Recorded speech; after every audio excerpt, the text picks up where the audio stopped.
Russian troops withdraw Norway border drop since start Ukraine war official. Norwegian chief of defense claims Putin knows very well NATO is not a threat to Russia. Norway said Russian forces have pulled back from its border in the Arctic, claiming the number of soldiers Moscow has there now is 20% or less compared to the start of the Ukraine war.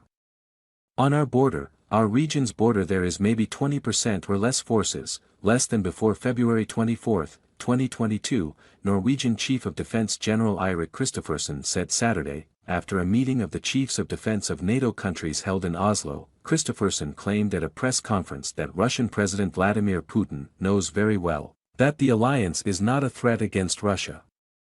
Neither Norway, nor Sweden, nor Finland, nor Poland are threatening Russia, he said. If he believed that we were threatening Russia, he couldn't have moved on his troops to Ukraine to fight the war there. Norway, a NATO member since 1949 following the end of World War II, shares a border with Russia in the Arctic by the Kola Peninsula, where most of the Kremlin's nuclear weapons are stationed, as well as its northern fleet, which operates Russia's nuclear submarines, according to Reuters. If Russia believed NATO was a threat, chair of the NATO Military Committee, Admiral Rob Bauer, added, Moscow would have responded, completely different, to Finland's induction into the alliance in April.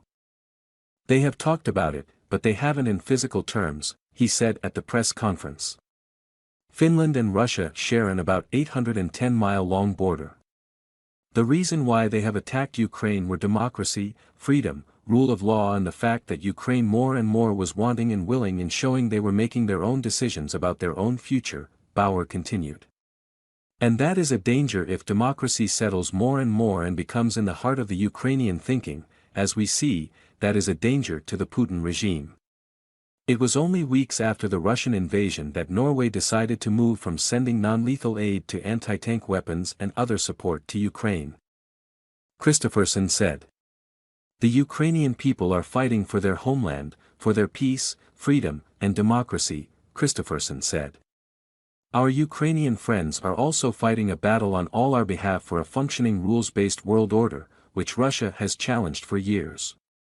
Kristoffersen noted the 5 Nordic countries have come together to host NATO allies to train and exercise, noting once Sweden is formally accepted into the alliance, it will fundamentally change the way we look at defense and deterrence in NATO's northern flank. U.S. Army General Mark Milley, chairman of the Joint Chiefs of Staff, arrived in Norway for NATO meetings that began Saturday focusing on the war in Ukraine. Milley warned reporters that the recent meeting in Russia between North Korean leader Kim Jong-un and Putin will probably lead North Korea to provide Soviet-era 152mm artillery rounds to Moscow. The top American military officer and the other defense chiefs from NATO countries are meeting at the Holmenkollen ski area on the edge of Oslo over the next several days to discuss support for Ukraine and other regional defense issues. From there, Milley will attend the monthly meeting of the Ukraine Defense Contact Group in Germany on Tuesday. That group, led by U.S. Defense Secretary Lloyd Austin, is the main international forum for drumming up military support for Ukraine. The NATO meetings come as Ukraine forces are making slow progress. Breaking through Russian battle lines in a counteroffensive that has not moved as quickly or as well as initially hoped, according to the Associated Press. Kiev's leaders are lobbying for a new round of advanced weapons, including longer-range missiles. Meanwhile, 4 F-35 fighter jets landed Thursday at an airbase in Denmark in the first installment of the US-made planes ordered by the NATO member to replace its aging fleet of F-16s, some of which have been promised to Ukraine. Last month, the two countries said they would donate F-16 aircraft to Ukraine, with Denmark pledging 19 and the Netherlands an unspecified number.